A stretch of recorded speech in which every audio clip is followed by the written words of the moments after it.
কলকাতা থেকে বিনয় রায় বলছি, গীতা স্টাডি কোর্সে গ্রেড 1 তৃতীয় খণ্ড একটা প্রশ্ন জড়জগৎ বৃক্ষের আলোচনা করেছেন। এখানে আচ্ছা, সবচেয়ে কঠিন উত্তরটিতে সঠিক উত্তরটিতে চিক দিন। দুই পুত্রের দুইটি প্রশ্নপত্রের 2 নম্বরে গ। প্রশ্নটি হলো জড়জগতের রূপ বৃক্ষটির যেসব মূল নিচের দিকে প্রসারিত সেগুলি হল জড়জগতের কোন লোকের প্রথিত? পাতাল লোকে, মনুষ্য লোকে, স্বর্গলোকে, ব্রহ্মলোকে। এখানে তো আলোচনা করা হলো মূল হচ্ছেন ব্রহ্মলোকে।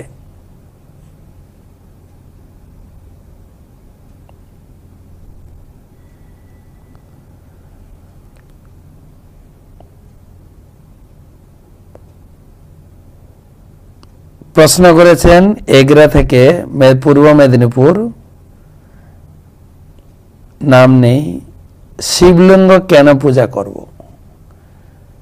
শিবের মূর্তিও পূজা করতে পারেন, তবে শিব লিঙ্গ রূপে জগতে প্রকাশিত, ভগবান কৃষ্ণ যেরকম শালগ্রাম রূপে প্রকাশিত, শিবেরও লিঙ্গ পূজা করার মাধ্যমে, যেরকম দেবদেবীকে ঘটে পূজা করা হয়, বিভিন্ন রূপে পূজা করতে পারেন। পরবর্তী প্রশ্ন, ঈশ্বরী গাছা থেকে পায়েল, মহারাজ আপনার শ্রীচরণে আমার ভক্তিপূর্ণ শত সহস্র কোটি দণ্ডবোধ প্রণাম। আশা করি আপনি কুশলে আছেন। আমার প্রশ্নটি ভগবদ্গীতায় 2য় অধ্যায় 4 নম্বর শ্লোকের অনুবাদে বলা আছে, হে অরিসুদন। এই অরিসুদন ভগবানের আরেক নাম। অরিসুদন কথাটি মানে কি? অরি মানে শত্রু, যিনি শত্রুকে নিধন করতে পারেন তাকে বলে অরিসুদন। সুদন মানে হত্যা করা, অরি মানে শত্রু, যিনি শত্রু হন্তা তাকে বলে অরিসুদন। মহারাজের আতুল চরণ প্রণাম। প্রশ্ন করেছেন দুলাল সূত্রধর, টাঙ্গাইল, বাংলাদেশ। আমার প্রশ্ন, জড়জাগতিক কাজকর্ম করতে গিয়ে শ্রীকৃষ্ণ ভুলে যায়, ভগবানকে মনে রাখার জন্য এর কি কোনো ঔষধ আছে? হরিনাম। আমাদের আচার্যগণ বলেছেন, হাতে কাম মুখে নাম।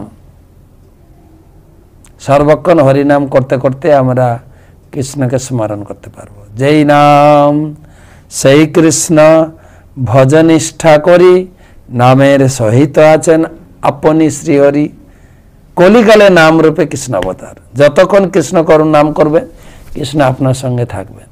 প্রভুপাদ বলেছেন, রাত্রে পূর্ণিমার রাত্রে যদি আকাশের দিকে তাকিয়ে তাকিয়ে হাঁটেন, দেখবেন চাঁদও আপনার সঙ্গে সঙ্গে হাঁটছে। কে যদি হরিনাম করে, ভগবান তার সঙ্গে সবসময় থাকবেন। বর্ধমান থেকে রাজকুমার রোহিদাস,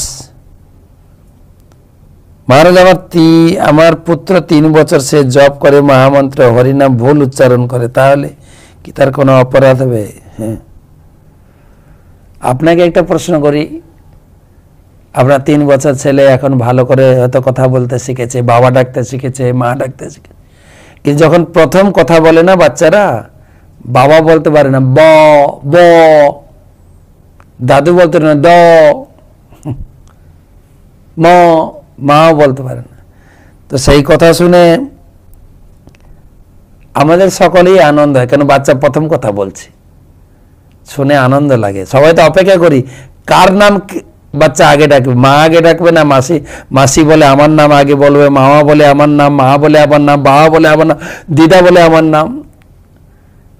যতটুকু বলে, দ বললে দিদা বলে আরে আমার নাম ডেকেছে। ঠিক সেই রকম শিশু হরি নামে যা বলবেন। আমরা 6ষ্ঠ স্কন্ধ ভাগবতম আপনি পড়বেন, অজামিল উপাখ্যানে। অজামিলের ছোট ছেলের নাম ছিল নারায়ণ। যখন অজামিলকে মৃত্যুর পরে যমদূত ধরে নিয়ে যান, তখন বিষ্ণুদূতরা এসে ঠেকিয়েছেন, বলছেন আরে একে কেন ধরছ? কে ধরা যাবে না, এ তো পাপ মুক্ত। কখন? বলছে নারায়ণ, বলছে ছেলের নাম ডেকেছে, নারায়ণকে তো ডাকেনি। বলে নারায়ণ কথা ছেড়ে যাও, না যখন উচ্চারণ করেছে না, তার পাপ খালি হয়ে গেছে। ভগবানের নাম যেভাবেই উচ্চারণ করুক, চেষ্টা করবেন শুদ্ধভাবে উচ্চারণ করাতে, তাতে যদি না আসে শিষ্য যা করবেন। হরি নামটাও তো দেখুন, আমরা হরে কৃষ্ণ বলি, হরে কৃষ্ণ কৃষ্ণ কৃষ্ণ হরে হরে, হরে রাম রাম রাম হরে হরে। আমরা বাঙালিরা হরি নামে এরকম উচ্চারণ করি। উড়িষ্যার লোকেরা কিভাবে উচ্চারণ করেন জানেন? হরে কৃষ্ণ কৃষ্ণ কৃষ্ণ হরে হরে, হরে রাম রাম রাম হরে কৃষ্ণ। আর চাইনিজ লোকেরা কিরকম বলে জানেন? আলে কিন্ন কিন্ন কিন্ন আলে আলে আলে লাম লাম লাম আলে আলে। ওরা র উচ্চারণ করতে পারে না, ল। তো যেভাবেই উচ্চারণ করো, সমন্বিতমে বিকশিত, সমান কাজ হবে। পরবর্তী প্রশ্ন করছেন অন্ডাল থেকে মিতালি নন্দী।